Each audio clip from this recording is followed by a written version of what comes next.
Amasan obungi te ho Pathen thu ngai khom ki theilinga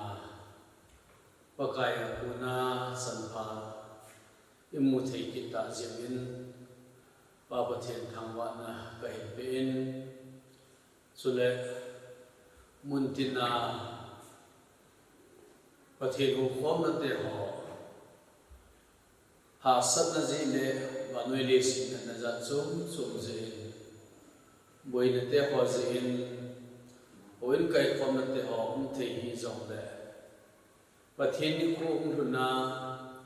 ahi lo wai le Pathen hu khom na phat te ho ahin mu teng le gyal kho na hin ni jinga hobung ni te ho hi muntina ta san cha te ho Pathen thu ngai theilinga phat te ho na pi si a Pathen thu ngai na a song lungla tha te ho ana ki ngai tu ana ki bung si a hobung ni te ho zo se chungin jong pakai minin ki pa thu kan se na hi ezi chun tunin jong avela ki jong hung ding theja Pathenin hin na la dam na te ho e na pi na lai ji in Pathen ka hin thang wa in chule tu phat ahi lo la tu ni tha a Pathen thu ke sei lo de ho zo se zo hi muntina ta san cha te ho Pathen thu ngai ho zo se a ding a hi phat sum na hi te digin athui ki gon te ho zo Pathenin pathe e ko pyo lam tu ni tha hin itabang pha kahin muna ako na hin tula ta en vanoi le se su te ho muntin kamtina lo kun hin lang office ka hin lang ai lo le business bol hin lang in muna hi zong la tula jin mi hem atam zoe ifol wa kuna hin ahi lo wa ele in sunga tv a kuna hi nitina igalo imu se munju tulai na covid-19 case te ho hi tuni a mi za hitabang na te ho hi ve cham ahi lo wa ele mi za tabang hi thinamun te wa ya hungam ti hi nis a hi lungthe ta a Zingka sunni ta ai news a event zingule iza jing kha chu ai eze chun tulai je kenzong news of a vezi in chu kita le se thil su ho phat te ho aung che dung zuiza news te ho kido na hen la na te ho he su vanoi le sina dam na sama tu su la su azo mithi na te ho muntin kam tina iza ho e hon zong I sei jingu imu singho chunga hin ulai ta en Pathenin lungthim ei pi na lungthim hin ka ge ka ngai thu e na hi le mi hem te ho hi thina atam to mama jing lai hitabang nisi a thina le man te ho isim jing lai ji Pathen thu to i ka Pathen thu to isim te le Pathen e ho pi na ro thim tam ta men tu ni pha na hen ka ga ge ka ga ngai tu na hi le mi hem te a dingin thina te ho hi achi jingin zong chu om jingin thina tu te ho hi iga ting le ningkum covid-19 lockdown hichi covid-19 pandemic aung ki patna ko le hin tu ni ko chan ge hin het thei nga mi sing mi thiam ho dam thein lam pa nga mo ko na ne ho hen hichi covid 19 COVID case sung sang total positive case eho India gam sung se a ahit piu hi iveting la tu in 2.44 crore TVL hi positive case in ni kum lockdown la konin COVID-19 positive case ang kita in his 2.44 crore hola ahin iveting la India gam sung gam pamilo eho isena India gam sunga total death hi his COVID-19 positive case bana thina hintu a COVID case a thina hintu hi vet kitel la to ni sange in 2.66 lakh ti hoi mi him hin ko hi COVID case a ko ne thina te hoi mi him te hoi a hin to e ti missing mi thi mo sun news a sun a hin pe ahile COVID case ti tai lo azo wa me le si ai nan na isa am nan na to mi tam ta so kita la COVID case a thi na tai lo azo hi ni si a hi thi na to ai mi hem tam ta a jing ahile sila hi 2.66 lakh Thina se positive case a thina ahin pi na ban hin wanwe le se da tuija thi gala thi chukit tal a hui pi le gu pi a thi link hok je a thi me thela ti ka pi a thi ti hok ma hin ga ki he thei nge han nang na tam ta su hi dik to li hin hitabang India gam sunga Vietnam gam sunga mi zat sunga hina na crore le som li 2.44 crore tabang na case vega so kit ta lakh ni le som gup le gu 2.66 lakh hich ho China hin tuna ko ne hin hichi balai ahu plena hi ga be ki tinga hele tuni hin vanwele se kumpia na chom chomot se da je tin tu chu ke hon Pathen ho kom na school kai na hi lawai na mi pi ki ti kom na te ho thelo din na itin lai ka ba hitabang mi hem ta sa dinga na gim nei ta itu na hawa ko na hin vanwe le si na hin effective la COVID case positive case total worldwide as it again 16.2 crore 16.2 crore hich hi COVID case COVID-19 pandemic case a positive case in Sule vanwe le se kumpe se COVID-19 na si a chi hi ain Vietnam wa ko ne mi hem hin ko thi na tu hi 33.6 hin thi na te ho hi lak som thum le thum walin le si chunga hi mi hem ko a hin Thina te hoi ana tu e ti michin mithi bo en ana seina wasun akimone ai la tu ni hin pakai na sa ka hin in ka ge ka ngai tu nai ka ga ngai tu nai wanwe le sina mi lak som thum le thum wa ai la India gam sunga lak ni le sang som le bu tabangin mi hem ko It's COVID-19 positive case thina atun akun kaga again kaga ngai to COVID-19 hits pandemic hits not akun hin mihem hin utam ta hi ahin se motel wa mihem tam ta thina atu hin accident a thi zo tam ta amen ai athi ho zo se hin ka ga ge ka ga ngai thu am ho zo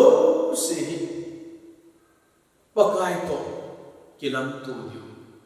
thina ga am ma sa pe de am diu chu pakai Jesu Krista he to mi za ho hi ning kum le tu kum tu ni ko chat ki ka hi mi za ni mu le mo ai paka ke mu tu di hi hi che hi mi za la hi o lak som thum na thum wa ho la thi na tu ho la nan na cho ho la kum ga ke se han la lak som di ti ta wa de mi za ho hin ning kum mars la ko na tu kum me ki ka lak som di ta ba kin thi ba ngai le si hin thina tu ta ga ti hen la mi za hin pakai tu kum tu na ding ba hin o mi za ham khat su peng tha lo ba pakai tu kum tu ding ka ta san chu kit ta la mi za ham khat zo di pakai ko ma it's COVID-19 na thina a ko na hi pakai wang gam lut zo mi za ham khat men ten mi za ham khat ba hi dam zo chi ding hi ti ka ta san Yesus tu ni hin ahing na la adam na la Pathen thu ngai the na la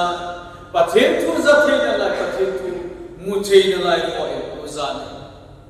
ai la e ho yum na mun se a ko ni ina ki kya ina ki ngai to de mu o nam zo na ho kum su na nam zo na om na mun a ko na su pakai to ki lam to dinga lam se na lam pia sa na ji ai jing la thai chi pakai to na ki mu to na pha cho ni mai thi hi ai na hak na ki to ni mai thi hakin so hi mai thi ai na kum ki to hi ki mai thi sei thi lo ni hi na sei thi lo din mun ita bang itin la ta tu ni tha en thu pia ibon sa Pathen thu ngai na ba ko na hin ka sei do mong su na Pathen lam tu din ki bu na Pathen lam tu din ki ko ta ti I sei do no mo be mi za ham ka he thi na changin pakai ko ki mu tu ta pakai ko ki mu tu na hi ami abang ka ko chu hi chi na ko nai dam chi de ta mi abang ka ko su ban ga mu ti hi tu ne nang hoi chlai mu na chi ni nga ni mi ham jingla thai hu chi di le chun na pakai to ki lam tu di o so pe te ho na ki ko chai ka am ki go sa na am na tu ni hin na Pathen to ki lam tu di ki go sing ti hi u za hin I sei do no mu Bible cha mun khat mun ni hin simi ka ting zo ting la Pathen tu a I sei tum te ho I sei pi num te ho hi aban nei sa in sei du tan te proverb so na nga chan thum na pakai jin mun tin hi amit de ni amu so ke jin til se le til pa ki bol zo amial chi jinge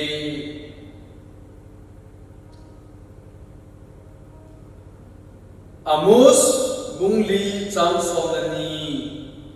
vo Israel nang zom hitabanga hika bolding nahi hitabanga na chunga thil ki bolding zehin vo Israel na Pathen lam tu din ki god ati abanin sam bol zakhat la ku chang somni la ku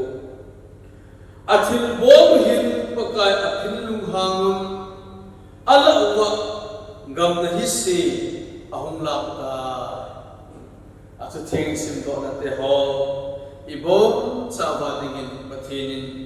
pathe bu pe tablan Pathen thui ngai te ho patsum na ga so na ahi thele dingin Pathen hinga tao nan namang ngay nuwa elung sit ngising ka pa Pathen van hui nei sit paka ni sit na te ho jong samje mi him te ho ki man cha na jong bui che jing jong la tu Pathen paka van hui za ta san sa te ho na ho ku mi thing te ho Pathen na hin tu a ki te ko tu the dinga Pha chẳng pha cái chân thế nặng lại gì nàng mà cái thằng vợ này na chú tiếc của hiệp bậc mù đinh lệ ra thì mà bậc cái mình sẽ có cái gì à giờ hồ lệ âm hồ dâu sẽ thì mà bậc cái hít piu vợ na chú tiếc của hiệp gà xuống là bậc xuống này thì nên đi na chú cái xây độ thì hỏi xây độ thì qua cầm lên đi na chú tiếc của hiệp nàng man Pathen này một vị này hiện công tàu này là thu ngày dấu sẽ là Pathen chân này đình cái tàu này có cái Jesus Christ này sản phẩm Amen. Tôi đi ra Bible sang sim độ nào Bible thông suy về tiếng Anh là Proverbs som là ngã trang thông là sướng akim musik cái ham tê là ô pakai jin mun tin hi amit tên am musu cái gì Til sena til paki bol zong amial chijingi ati. Pakai to kilam tu din pakai lam tu din kigo san min pakai lam tu din kigota na Pathen lam tu din kigongin titupi tu za na isay to na way. Bible sang sigat din Pathen mihim te mo hi ako asain angay nun zin angay nun na tula agipalo na din Pathen ahet sa Pathen tu te wa Bible na sa tain iba sa login at sa ti adingin apat na te ho musit na te ho le tilpong te ho ipela go na de mo le ay na Pathen tu kilam tu ding ihisi mo chun tu pa choi za pa kai ko ma ikileba ikilam tu thile de mo chun Pathenin amihi na te ho Bible e hi hezi chun Bible sim go na was ibet te ngale pakai jen muntin hi amit terin amusu ke til sela til phalo ki bol zo se amat bol se ke amial chi jingi ati ai amus lam chi hin sim te mole amus ungli cha somani na su na Pathen lam to din ki go vo Israel nam zo hita pakai ka bol din nahi hita pakai na chuma til ka bol din si chu vo Israel na Pathen lam to din ki go tin amus thenggaw pa su na se kita ai le tlang sa mol sa khat le bu chang som ni le chang ku na spe tinga hele athin bol hin pakai aphin lu hangin ala wa ga hisi aplang ta akiti ai le Pathen hi mi hem te hin am zinga ave zinga hin Pathen lung han na thia mi hem te ko vai a ba na ato teng le ngam su hin Pathen lung han na ko hin Pathen ipin lung han na wa ko hin ngam su hin na gam na hi si hoi ahum lang the je ti jo hi Bible su ki chi ta ki bu ne hi si ji a to gam na hi si hi Pathen pin lung han na ko na jo hung chu the hi ji chun na Pathen lam thu din kigongin ti Israel cha te hot Pathen tu na anu sa na le ai no wa he amo kisun na ai na amo thil bol na pa su aphazein na ki yala pakaya ding apa hina midang ding apa chu minam ti pa hi yalo ba amo pat su na ding le amo no sa na bo chu acham kim le aphadana na ki yala ki ngai tu na wa he achu wa Pathen wat na Pathen misia amina til sila til pagi bol musing pasun amatsun eho muthiding a leisi sungazu achuwa til sim muthidil ai ji sun voi Israel nang hita ba ka bol ni hi na sunga hita ba ka bol ni hi ji sun napakai lam tu din ki gongin ti hin het sa na anani ta he Tuni lahi Amos Henkhomang lega thot mu li chang somani na na Pathen lamto din kigong ti thupi in sei to na ba ku ne Amos kitipahi amahi amin zohi ipi ki ko lai ro ipi ti ki he nam ti ting le po gi popa ai lo la nung gim pa po gi popa balden barrel I want to build a law balden barrel ti hin aki he ai amahi ipi bolai po gi popa nung gim sing pa ka ki he ham ti ting le amahi apogi pen ipiham ti tingle Pathen mi te ho ai bola Pathen nam het Israel cha le hi amhon achumuwa ai ko wa chuan sing na amol te ho hi achumuwa ti hung ding ho hi amun na ko ni Pathen achumuwa amol ding na azek na din bot na piding na kita bangulung di wahi amahin avet lajin uji tain anisin alung asin Israel sa tesunga tilung di wahi amuna aku ni amahi lunggim na na tam ta te wahi anisin hizijun mi te ho Israel mi te ho chon sit na zala ama in pugi ne ta achuma Pathen wa na hung wa sa apu lai si ama adin o ki esa he zenin alung gim isi he zenin Amos Henkhomang Tuboi ama hi judagam thanglam gam kaya tekwa kiti kumina ko na bengahin hichi kumuna ko na soi na Pathen lamto din kigong ta Israel zati achuma thilung din honi aman Pathen ahet sa wai asei do na pai thanglam gam kai huwa salang gam kai Israel zate Northern Kingdom hichi salam gam kaya din ama Pathen ahet sa te hoy anahet sa ite ay amahi itabang ni ham ti tingle kya moi ching ka hi na ban amahi ta san cha khat Pathen ta san cha khat hi Pathen ahet na Pathen het thi na api te hoy zan nei ka Pathen king ta Henkhomang jing khat hi isei do mo bete hiche hin ibe tingla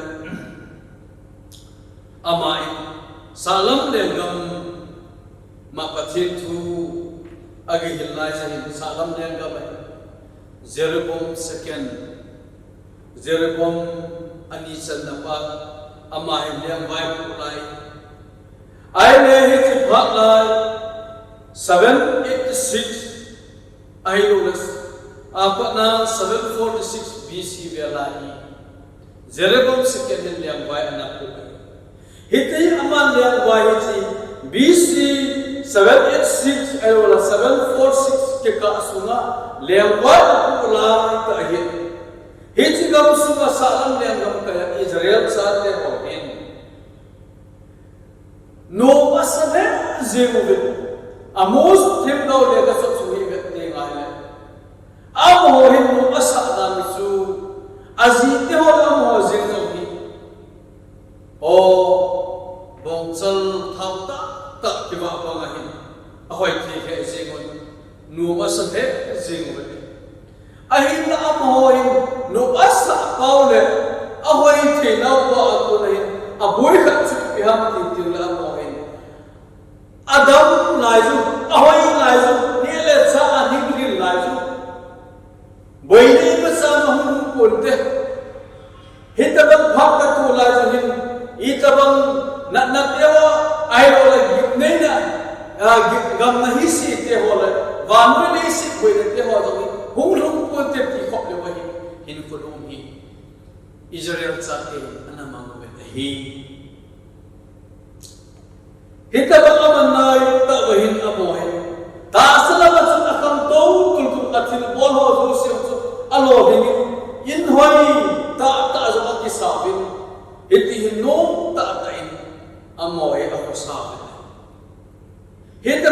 sa lai ahoi lai ta athau chet lai ta begin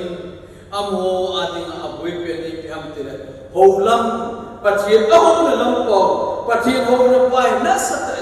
ahasam hisi at proverbs le kasun pan patajan mutri anitenin amusu kezin til sila til paki bolso amen chizing ti sei pahe ahin ko manuhi no basa wa hoi agi sa wa apat to che jinglang ta ohim apathin ahon na lampang pauso ana na samakata pathin ko ti buizo na pathin ni na ta hom na pathin ma so hom na pa pakai ko ma ti pa tu se pathin ko ma ki neu sa pa ita bang phat de ho hi amhon ana nei lo sihin ichi amu ading ichi phat la ka hi boina sam ta Israel mi pi ho le pathin ke ka en boina sam ta ana kom ta ichi ho na pathin ho na lam ba ang ha sam pha pathin thu to ki gam ha pa ba hi abol khil ki to yam tile mi hau sabo ai wala mi dum sabo in kopi sula gambul sunga jaga gen thi ho mei thai ho mi wai sabo amo ana noi si vin ana sunim he je ho me hiti hin hita bang pha hi ang la ta gam sunga hin juda gam ni izil jong de chunglam salam leng gama hi gau thu se hi ga hi pathin anangan si ta hi ahi le hiti hin am hoin ha sam le pathin nu han na the achung wa thilong dun wa kun hin Israel cha te chu ka pathin god na aurun diu pai no asa pau chu kholo au hoi na pau chu pakaya ko na hoi hi au ham sa na chu pakaya ko na hau do chu hi bin ai na hau do na hoi na pa tu na pau chu amo hin hoya hu kun ham ti an he ko ta lo chu chu pathin to ki kui zo na hau na chu akigam la na na pau ta ahoi na te hau chu pathin tu na in amo hin ko te hoi amam ta bin mi vai chaho mi hau so mi vai chaho ko tu ding ai na mi ha no in mi no bo so ko tu ding ai hit ai ki ko to ta hi ko mang khom ding ani si chu ma pathin ei ko na wa hin ivetin amo hin ahoi na hau na apat na ho so si chu mi vai sa jong tan ta lo mi gen the jong tan ta lo mi thai pe ho jong tan ta lo yan the na hin ku mo mong su tu ta lo hin ku aman la hin mi gen the te ho ya lo ta lo hin ku aman pa wi pathin a ding in ma ta khat pathin do na khala su ana pam khata hijat Israel cha te ko ma sa muslim pakai do na thil bol ho zo se na pakai pa ta na kilam tu hi pakai ta na kilam tu hi se ki go sa min ti hin ana se ta dunia so Israel cha te chu pathin tu ta na am ding au na te ho le pathin a chu thu na ta na te ho le go na pi ho hi imu zima ba pai tu nai Israel cha te ku se wa no ya ni hem te ho chu ma hi pathin go na te ho hi thi hi pai dunia so hi isu mil lo ding wen ho bung mi te ho pakai mi tiam na hum kini ji he ji chu na zo ka sai ta ver gam suma gam na hi si te ho ya ru langin tu lai ta sai ding a te ho pa wa sai ding a mi hem tu le ni si a hi ni ala hi ta ti si na apu na mi hem te apul lahi thi na te ho hi hin tu ji mai ta hitabang din mun din lan mi tam ta he pakai tu kilam tu din na chi masata nan do na hu chi ding ke zo ni khat le ko chi din nang ni khat la chi na to na hau na dam thil na phat te ho hi pakai tu ni khat ti na kilam tu na hu pang de hi ai wala nei si chung hin ko na man sunga ko na to ga tu ju ai pathi zo na hen ko kitna ai tu so hi isim ko nu ni tu ni hin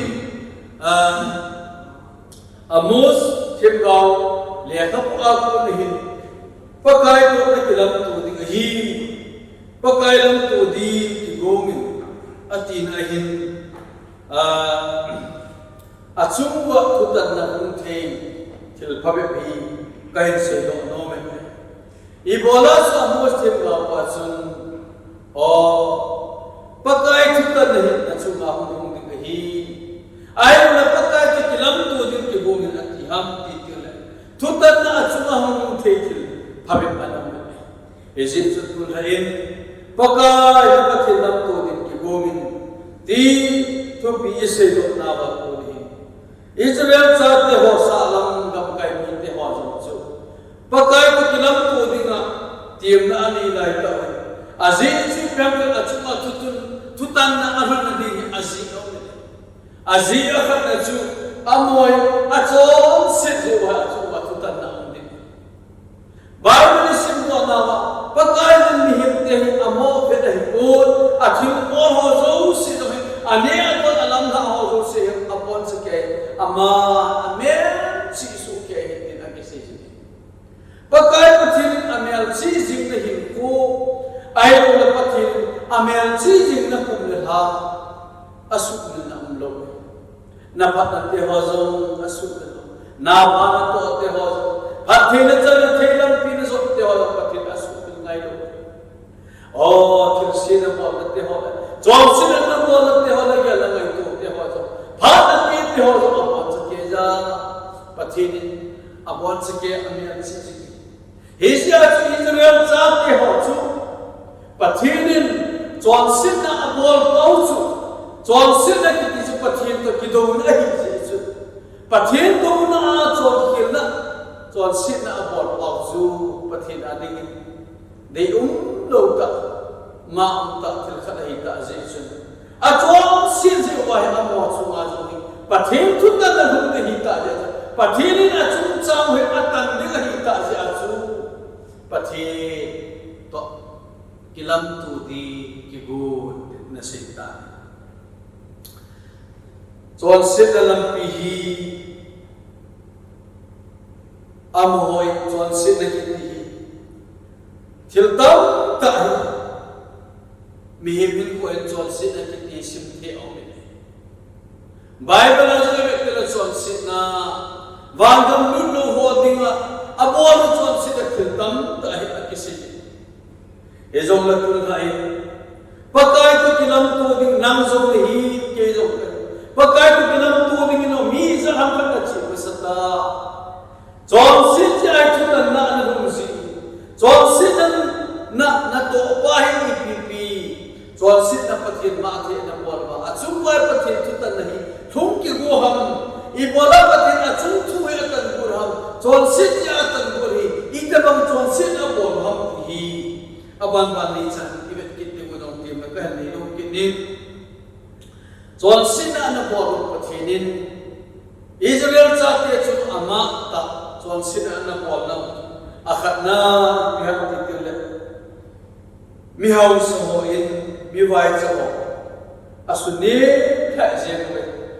hi chi hi pathina ding ma ta akhat amos tim gaw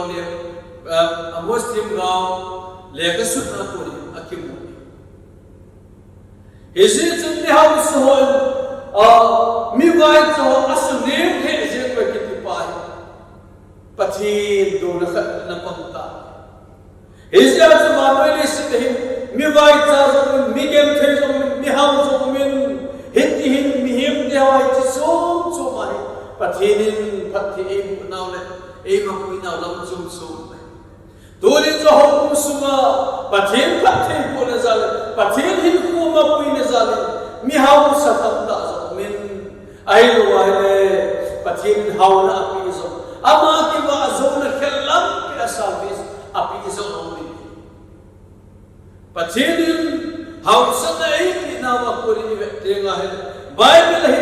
Israel cha te ho he ipiti mi hem te ho he mi vai cho he asu nim he hap ki te ama ahaw na wa ko re sun a vai cha again ki ka pa ki thu pi na khot ham lu wa pan pi ta lu wa amon ahau sa nau pa hi mi vai sa ho chunga ham kum na amon noi si na ahin ahau sa te vai ma mo vin amon ai alo ka mi vai sa ho na ma mo vin chu kin ta a chu mo hin ahang san mo vin thupu lo se ti zo le hau na nei ta yi chu mi vai sa ho chu i ma cha a set ta po vin ha vin a ve ni mo vin anui si ka vin a hi na pathina ningin he chu an do ha he ji he ji a chu ho chung chang thu hi kitan te hi na pa kai lam to din ki gongin ti hin an se ta o tu ni mi him te ho mi vai cha mi hau chi chung chu ma bible zo an se ti zo le pathin min ve da ding ma mi him te ho zo se aman lu su ke ji aman tam su ke ji pathin ei ngai na lo ki bang che i chung wa gu zu sa ke bang che ni za hu sa sa ke bang che pathin mi him te ho angai lu su ke ai na mi him te ho e ho ni ki ka ho nam mi vai cha nam mi gen ki khen na na ting le pathin asim pa pathin zo ana do zo ji do do zum zo lockdown zo hi ni za ram ka hong chi ti ka hi so pe te ho hum sunga hi vai cha gen the kam ta me na su ne lo gam sunga hen gen the ha sa tam ta me ne ai no na ane ding zo ki ho the lo na phat te ho zo anan ki chi gam na hi si mi hema ding an na pul te ho hi au san che ji wa no ni si na hin ki ve ting le mi hem ti ali na ki wa na ha sa tam ta te ho zo im ni kum lok ta mo chu o kum lok ta mo mi hem tam pe an to na 40 to 50% ta bagin an to na private an to na office ke hok ta lo ana to na mun ti hok ta lo si a o ana to ta lo ja min sum pe ta lo ne ding ne ta lo vai ko to the ta lo bazar to the ta lo dukan to the ta lo ti hi tam ta su na pa ha sa te ho hin igam su ma mi hi ku hi alu dim ta tu su nga lo hi second wave ti pa wi ai wo tha le ko hu ki ti ga hi tin thu hi om ta thung so hu ta ki si lo om ta ai hi se hi na te wo hi si ko hu sam che ding mi hi ma la ko lo ko ta hi lo la ne ho ta sum le pa ho la te ho hu ha sa che ding hi che hin pathina na chan na pathinin na wang bu na mi ki thu pi the na ne ya le pathina tong dingin pathin pa kai bin til pham bol dingin anaki gongin ti ka sei no ado me amawang vai cha te ho ro chu hu kilam do che te mi ko ma hu ta win te abang khat vai chu ta ngam lo hi da hi anjong abu ane din lo mi ko ba ke thum ngam lo ko mai gil dan cha lo mi him te him ko hi le se tu hu ko che den hita bang ko phat lo su ku ti ai hi che hi ni me te la o mi hau sa khat na hi ka mi ke thom mi the mi ka kam dam ma mi he ma pathin lo pi ni pathin cha khat hi nei na hau sa na pi the na mo thi na pa pathin lo pi ni ka pa kai nam ve a mi him te lum si da pathin dat khen na nei lo he la mi him te ho anum si na angai na sang pen mi him zo sa di na lo ki dam pen mi chuan si nang la ki ya du na a hin te ho e mi na wa hin e hon chon isu min lo de wa su he ta bang ngai na da khen no e pi na e hon chon nang na vai cha e nang na get thi ta noi si ta ho kuma ki pi na hin ba ki phang ta pa kai na hi i to adi pa he pa thirin e ni til pham no lin til si lam tu hi azi su pe ham ti til le til si ala lam tu ala til ko ala lam tu ala pa kai ni he te ami te ni am su ke ave si ni si su na pa kai ta ki lam tu di til pham wala ki lam tu zu ka zo hi til si na wala pa kai ta ki lam tu sa til pha na wala pa kai ta ki lam tu su nang in lo na nga da hi nangin on na pakai muka na ngalan ni tilpa wal na pathinin hauna na pia ahi ahi hiji chu tilpa wal na namami ver Israel sa te chu salam lam kai Israel sa te ho chun pathin chu hauna pathin hauna pin hoina pin damna pin aki me te ho pathin pathi abuin ahi na mo hiji chu hoya hum punam ti a he no chu chun kam simpa achun akamu wa chu pathin do nan amangovin hauna pripa chu dial do talowin hauna wa ko le chun pathin do na zo in hiti chu ni ko he na mam ta tuni bihin ko lungpun ati do ni tabang tilwa chu su thi ulung ji thi ichi thil bai Israel sa te chi khil na pa chu e ho ti chi kham ngai hi amon ho khil na lam pi chi ho i ho kha thi ni bai e ho adi na zo pakai ka kilam tu dinga hi ki bol na nei chi te bol ve na pa thil pa bo moment na kamin tu pa se no minati na kegin zon lam pi pa chi lam pi su na zo no di na pakai sa kilam tu di na hin ko chi sing lai na pakai sa kilam tu di hi sin sun ki gosa zigin ti hi tu ni hin pi sei do no mane Israel sa te chunga pakai tu tan na ahun na ding asi na pakai lam tu din ki gogin na chungai tu tan na hum ding hi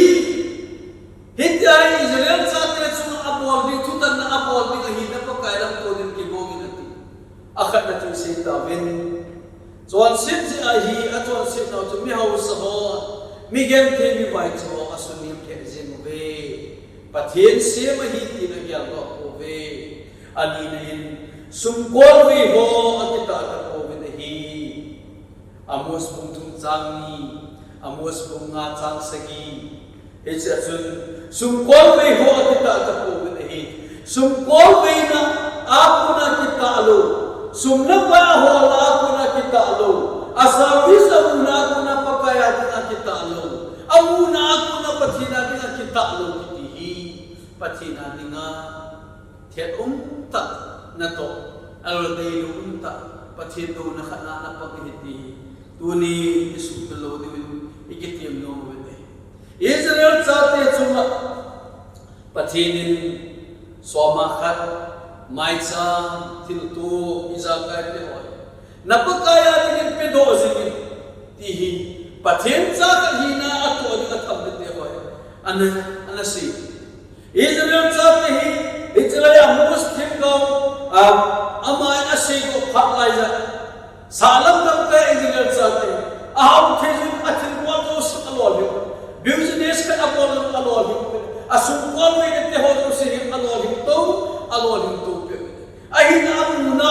sumla pa amuna wa ko hin amohi akita ta lo sin pathin do in pathin do na zo asum ko we na pa an hi zo ta hi si tu pathin ni achum chang tu amo chung tu asum ko we chung chang tu wa hi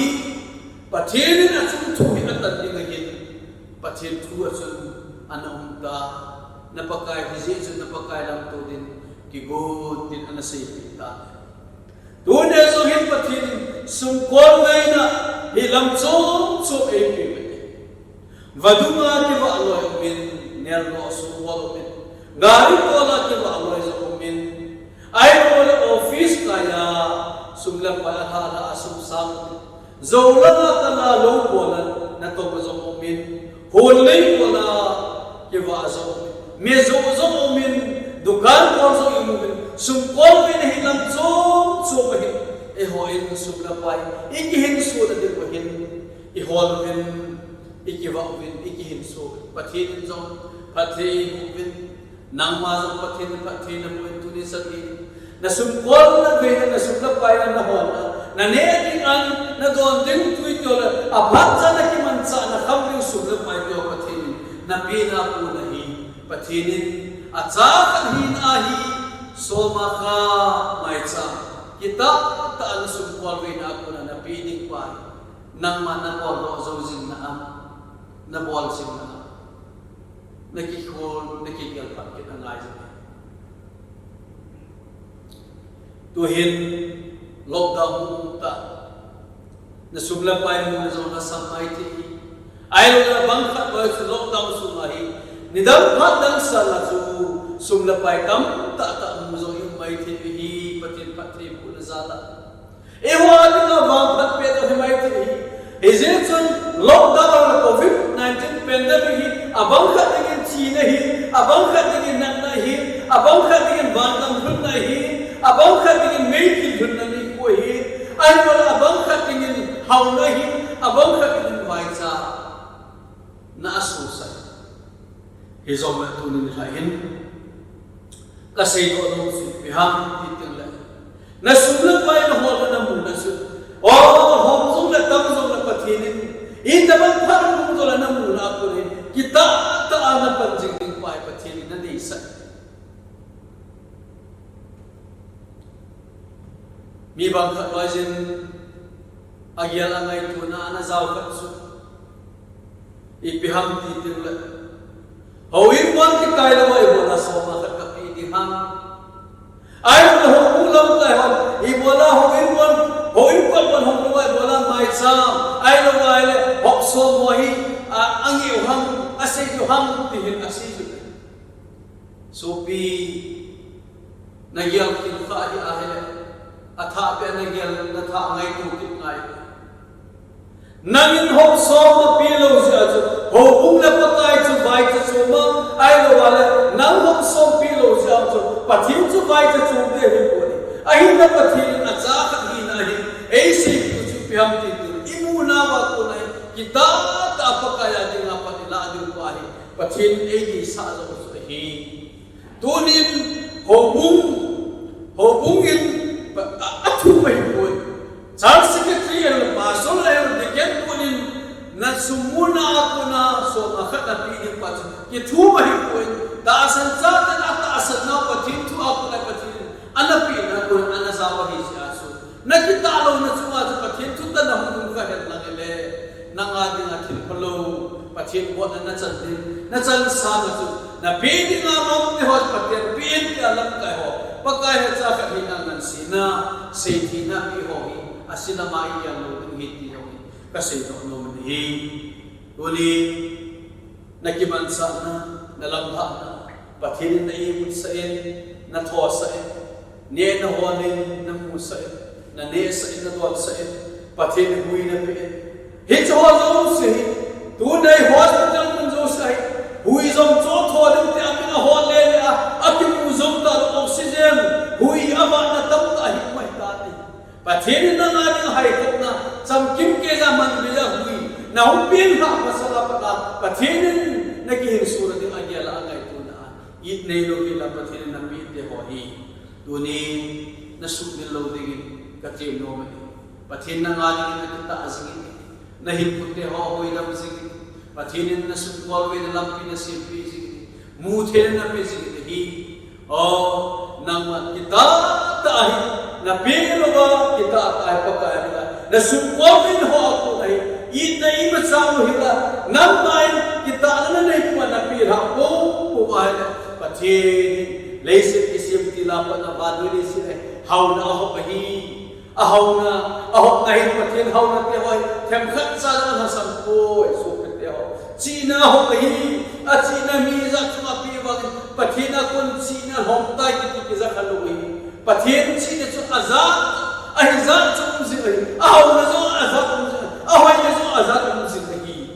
isu chu tu ni pathin na de bang chu hi le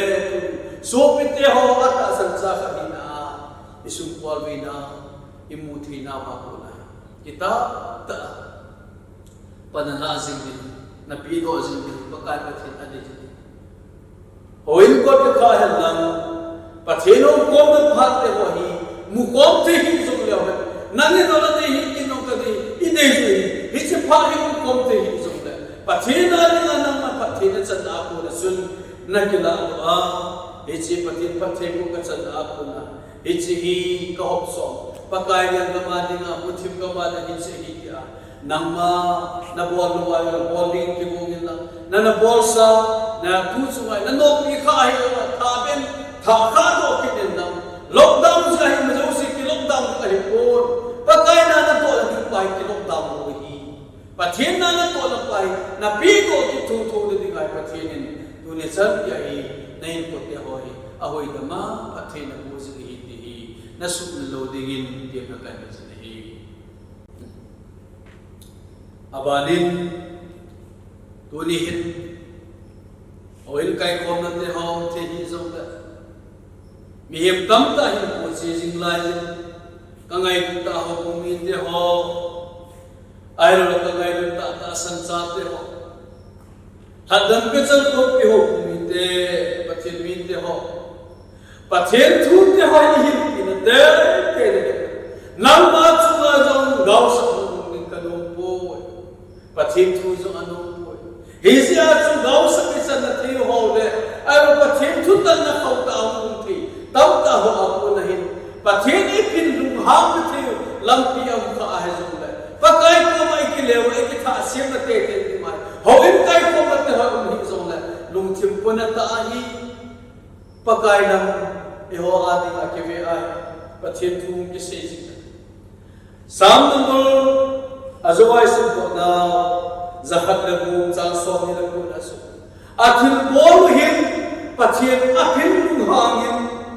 ala wa gam hi si aung lam ta akitit tu ni hin ve ting la gam sum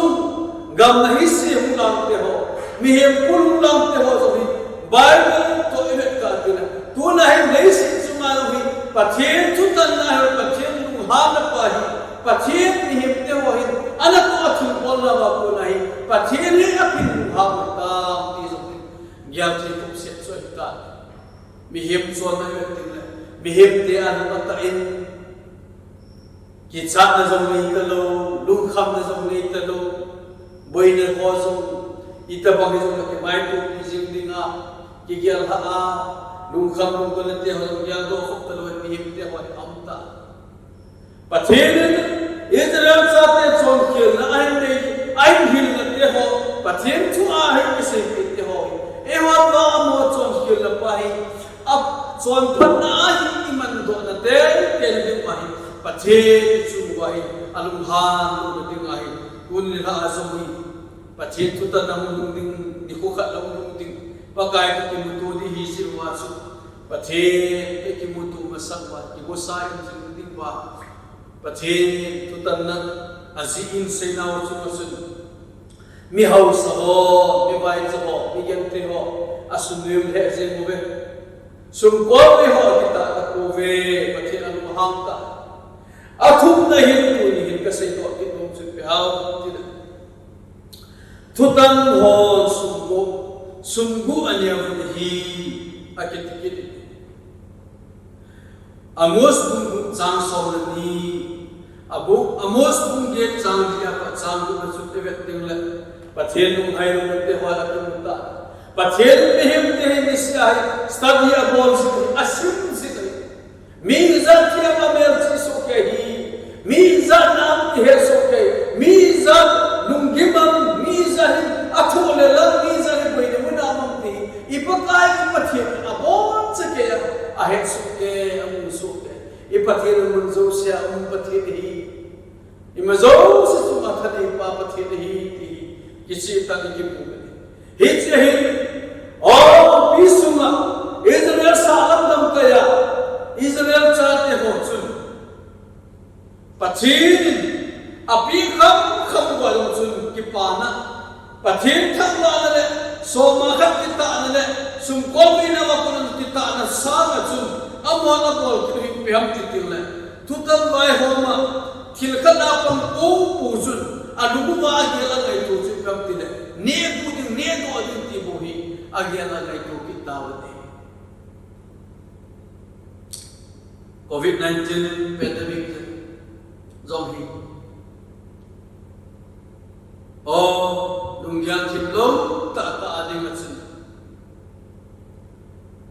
sumlepa ne ku na mang zong ta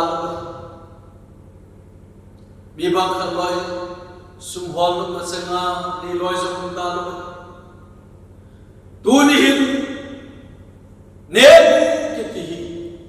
ama di hilo chang ki go chang te kigo mu te kigo mi chan ding khat cho ke khat be wi ha pi te ding ai lo mi chan ding chu again ti ha sa khat chan ding khat o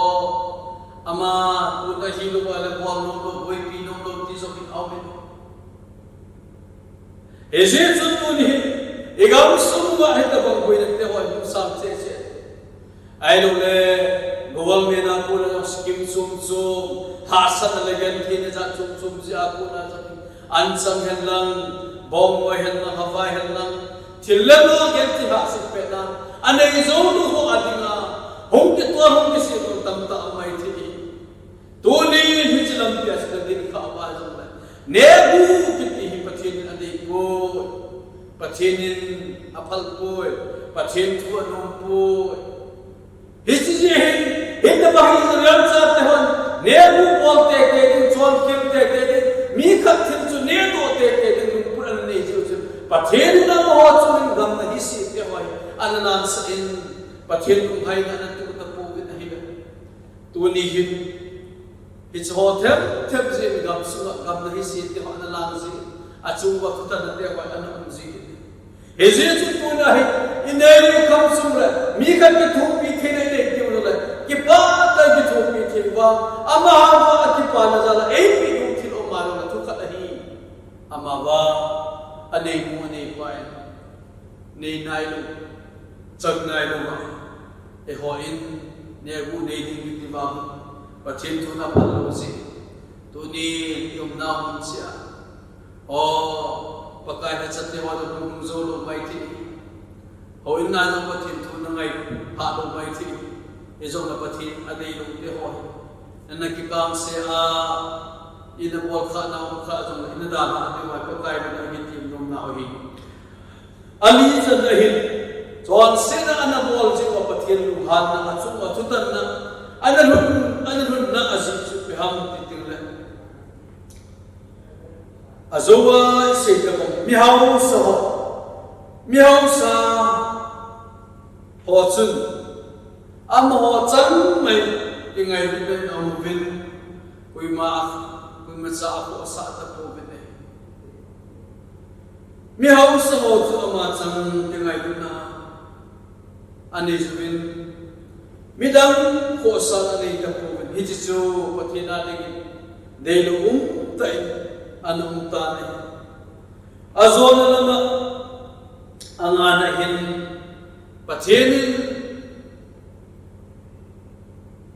pathen to kilam tu na dinga dei lo ta su ham ai Israel cha te na bol do pathen dei lo hola ahi pathen a chung thu ana tan na asi te hoi abane cha in se na anga chan na mi pi ti ho chu mi hau sa hen la mi gen te zo na sa lam lam ka ya mi Israel cha te mi pi ti ho chu ai yan chu ya mi pi ho pathin chu lung sen pathin hi ati ven pathin chu ngai lu pathin hi e ngai lu ve pathin chu e lung se lu ve ati ven a moi pathin ahum na ki lai na asi mo chu pathin alung hai ta Ezia chun pathin lung sen pathin hi ngai lu pathin hi pathin chon se na bol lo ei lung se chon se na bol lo ei ngai le pathin mi chon se ho angai lu ti amwa lai lu lam pe na kila ha vin pathin wa na yu lung the lo ding na ya lo vin ano no lo vin pathin min so apan vin pathin do na in khoti amang tao amos bungli changli apat changa amos bunga changli apat changa chang somi na khat apat chang somi na li sum chu iwet ting la mi pi ho na to thu bol pa chu akim ni o ke ma chi khel jong la bol khel jong la ne khel jong la pathin pa ei ngai dam tu thu ni azin chu pathin chu lum sit pathin hi tin amo ano to min hin ko ma adina pathin chu lung sit pathin ngai lu pathin na lung se mo pathin na ngai lu mo mi tam ta pakai ta kilam tu dinga chi gam ta a chi jing lai dunia lu mi zaram ka chi hi jing tingal mi zaram ka pakai ta kilam tu dinga chi hi nam ma pathin lu sit za hi pura nei na nei da lai za dam na nei da lai za hai na hu na nei da zahin na su mi lo de su pi ham ti ting la o lu sit pathin chu na lu sit na ngai lu na pa hi ama do na hi na na to de hi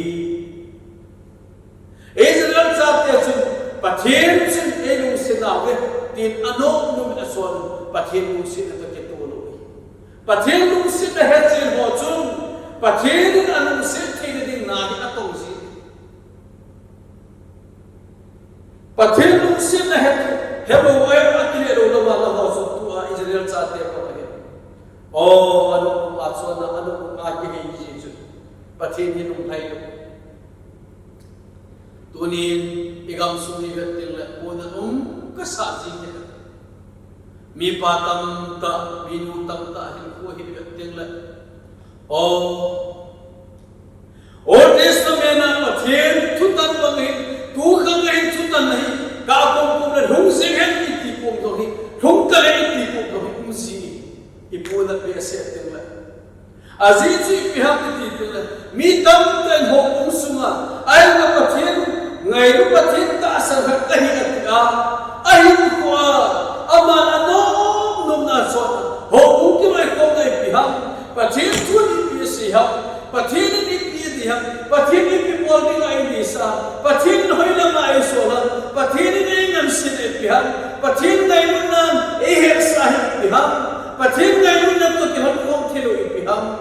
ti he chin thelo mi him tam ta hin in khu hi amang ye tuni kage ka ngai to na ka sa he se tu na no hin ta mo ho chuka pathin ni ananu hai lo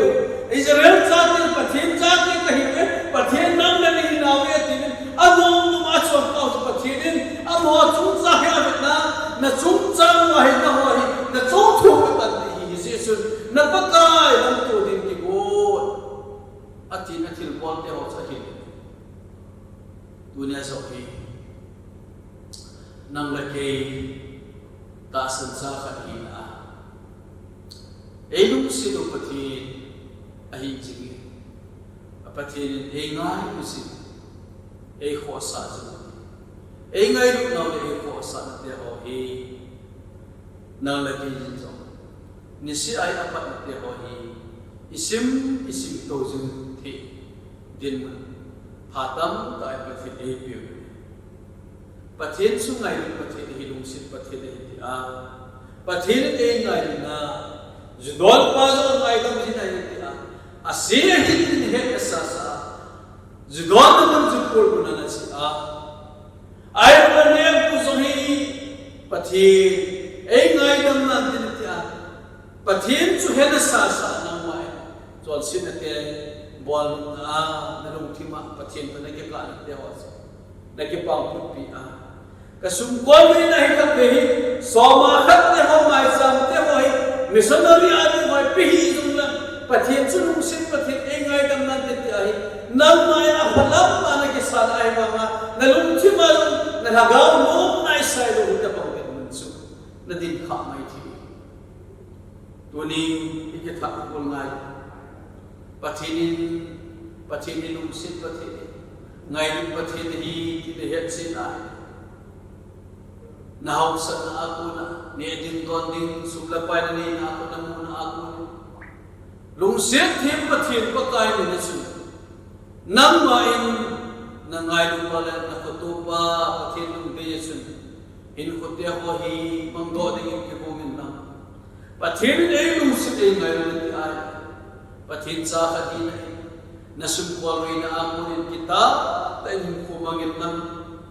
pathin ei lung set pathin ei ngai lu ti ai gam sung la na che ko pi ho la na to na mu na nebu sa ku ko lo wa hichi hi pathin ngai lu ta ki tu lo he ki tha gel ki na ei ma chang ki ngai lu ei ma chang ni ding ei ma chang phap so na ding ai ei ma ni nei pu le binam thi som la ko midang dinga po na nanay thilo kiti ho ayo pathina dinga thepumta sahi tuni ni se do do he Jesus tu ngai na bumi te ho ve mihim ko dam ta ache se tuni jo ina ki gel ni ki ngai tu de ko su mihim ko ache se le se tu ha kel te la ko to ki mo tu dinga na ya la pakai tu ki mo tu de pathin ki lam tu di ki lam tu ma sa pe nata salangan hagawi leisi lahu dikena au ke ken na thie na hin to ni le na lagaw hin na pas mihiman ke hin pe ba ezi hin na su pakai ko ma kile pakai to kilam tu de tuni inzum mihimin apel thi do ju ni kham ting le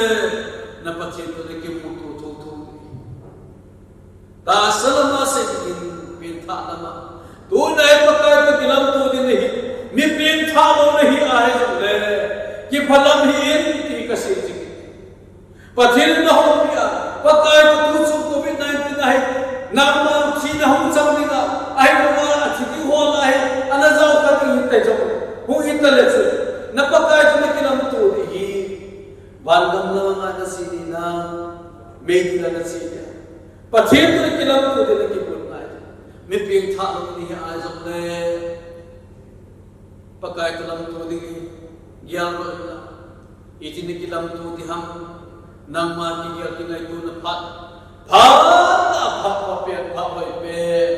pathin na pi pa na gyal mi ping tha sa ni a mi ham sa ni a sum ko ni a ko sum na dem su ha su pa ka na pa na ko bu su ma bai ko ka na pa na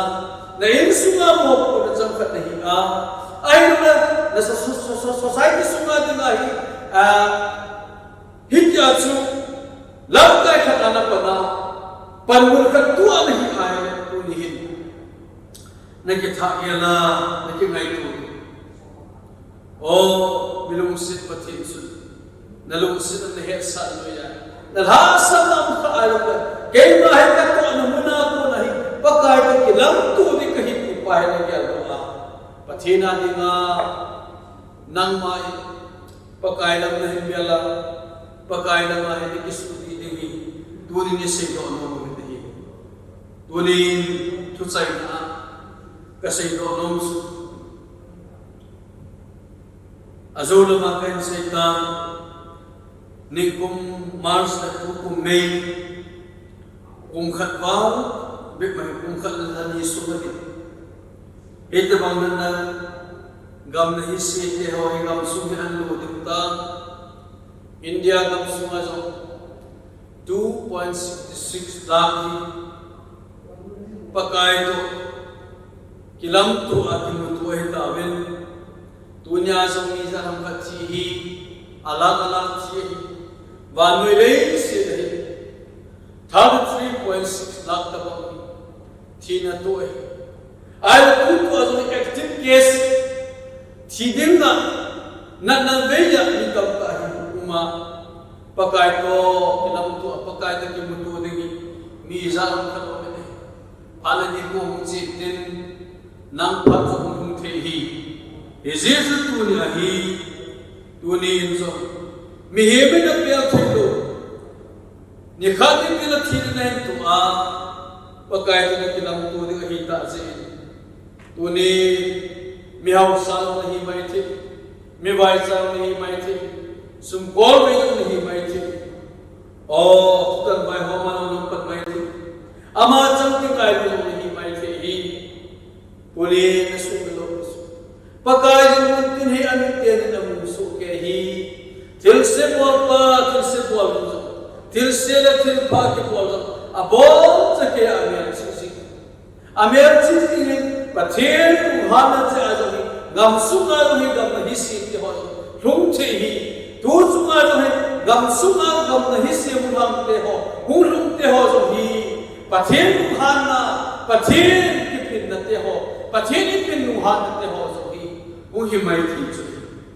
ipi chu le ku ni hin na pakai to kilam to di hi sin Phá phá phá hỏi hin cố đầm nó đi đã lại gì tu ni và cái tu kilam tu nó đi ngay nang manjong na kigialen na tu ana din mulle na phat te ho hi và cái tu kilam tu dinga phahina và cái tu kilam tu dinga kigosa ni na kigot lo wa hele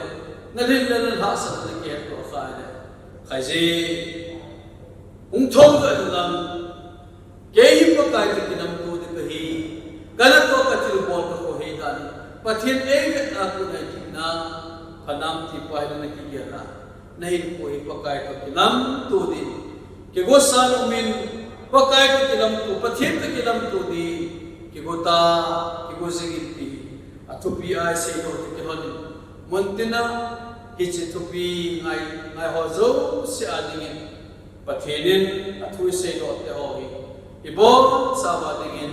Pathenin pathei bu pi ta